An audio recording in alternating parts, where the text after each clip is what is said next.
Alpha.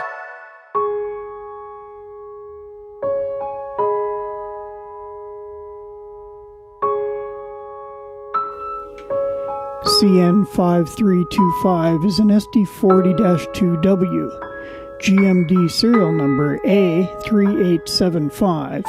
It was manufactured in April of 1980.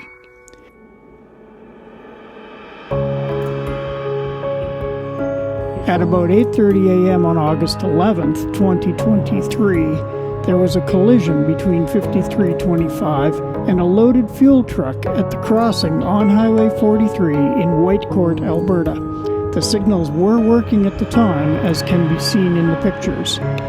5325 pierced the rear fuel tanker body, and the spilling fuel ignited, quickly engulfing the tanker and the locomotive.